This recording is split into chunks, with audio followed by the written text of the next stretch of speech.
बिस्मिल्लाहिर्रहमानिर्रहीम। अस्सलाम वालेकुम। डेवलपमेंट होती चली जा रही हैं और खबरें सामने आ रही हैं। अंदर की एक खबर है कि पीडीएम ने यह क्यों कहा कि वो ज़िमनी इंतखाबात में अपने उम्मीदवार को इमरान खान के मुकाबले में खड़ा नहीं करेंगे। यानी वैसे तो वो कह रहे हैं कि जाओ अकेले लड़ो, गलियां हो जन सुनिया ते विच मिर्जा यार फिरे, इस किस्म का पूरा प्रोपेगेंडा कर रहे हैं। लेकिन असल में ये भागना ही है। इमरान खान साहब ने कहा है कि हम आ रहे हैं कौमी असम्बली में, अपना अपोजिशन लीडर दूंगा। तो इन सब की दौड़ें लग गई हैं।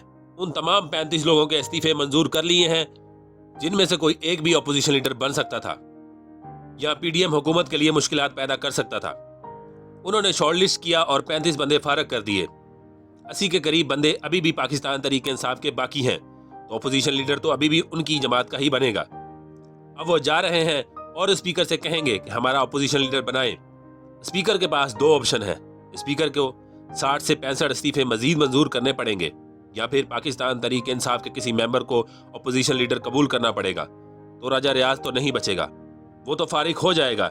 या तो पाकिस्तान तहरीक इंसाफ के सारे इस्तीफे मंजूर करने पड़ेंगे 15-20 लोगों को छोड़कर, बाकी सबके मंजूर करने पड़ेंगे, या फिर पाकिस्तान तहरीक इंसाफ को अपोजिशन लीडर का ओहदा देना पड़ेगा।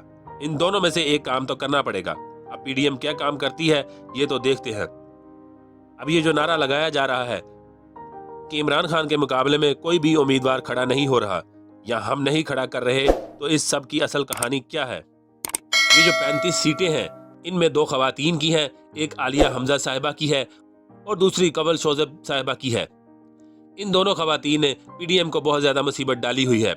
इनके बारे में ख्याल था कि अगर ये असम्बली में अपोजिशन लीडर के तौर पर आई तो बहुत ज्यादा मुसीबत पैदा करेंगी, लिहाजा इन दोनों से तो जान छुड़ाओ। और बाकी जो 33 लोग हैं वो मुंतखब नुमाइंदे हैं, उनमें एक खातून जरताज गुल, उनसे भी उन्होंने जान छुड़ाई। असद उमर से, मुराद सईद से, शहरियार अफरीदी, फवाद चौधरी, शफकत महमूद, अली जहदी, यानी जितने भी अहम लोग हैं उन सब से जान छुड़ाई जाए। इसलिए इन्होंने तमाम अहम लोगों के इस्तीफे मंजूर कर लिए। अब इनके इस्तीफे मंजूर करने के बाद उन्होंने वहां पर ज़िमनी इंतखाबात करवाने का फैसला किया है।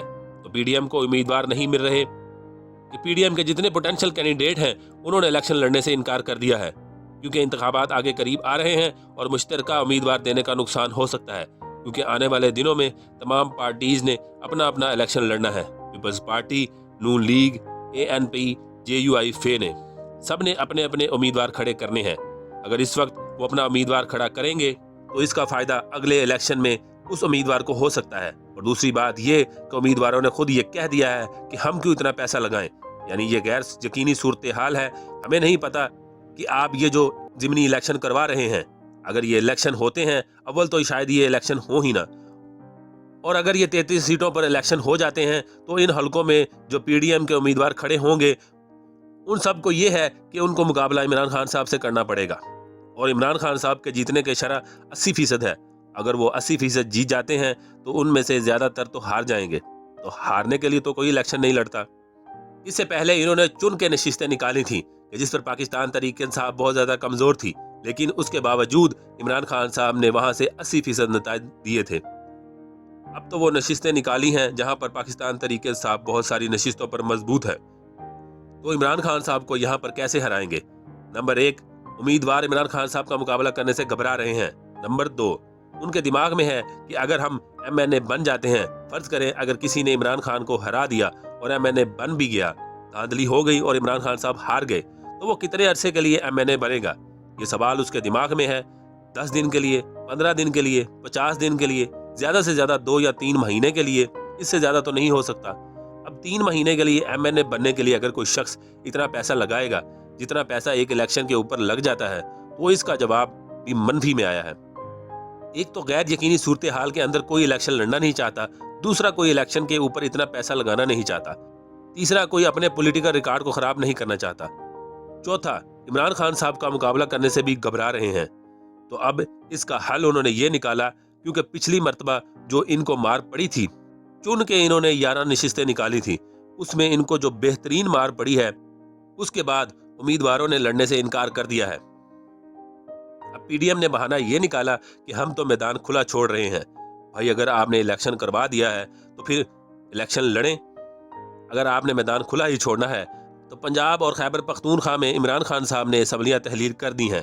आप वो मैदान भी खुला छोड़ दें और इमरान खान को अकेले इलेक्शन लड़ने दें, यानी पाकिस्तान तहरीक इंसाफ अपना उम्मीदवार दे दे खैबर पख्तूनख्वा में सारी नशिस्तों पर और पंजाब में भी सारी नशिस्तों पर अपना उम्मीदवार दे दे, और PDM कहे कि नहीं जी हमने तो इलेक्शन नहीं लड़ना, इमरान खान अकेले ही इलेक्शन लड़ेगा, क्योंकि इमरान खान ने हमारी मर्जी के खिलाफ असम्बलियाँ तहलील की हैं, लिहाजा हम इलेक्शन के अंदर ही नहीं आ रहे। अगर यहाँ 33 नशिस्तों पर इलेक्शन नहीं लड़ना तो वहाँ क्यों लड़ रहे हैं?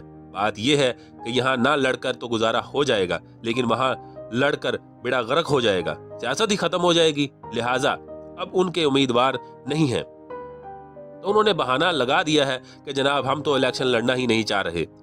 असल में वो इमरान खान साहब का मुकाबला नहीं करना चाह रहे, और PTI वाले अपना स्लोगन भी ले आए हैं। उन्होंने कहा है कि अब सिर्फ इमरान खान पल्ले पर निशान।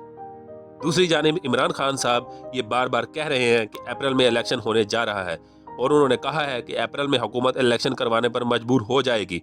और इमरान खान साहब ने अपने एक बयान में कहा है कि इस वक्त 2 महीने भी बहुत दूर लग रहे हैं, मेरी पेशन गोई है जो मर्जी हो जाए, ये हुकूमत अप्रैल में इलेक्शन करवाने पर मजबूर हो जाएगी। ये हुकूमत ऑक्शन से आई है, इलेक्शन से नहीं, यानी इनको लेकर आए हैं, इनको लाकर बिठाया गया है।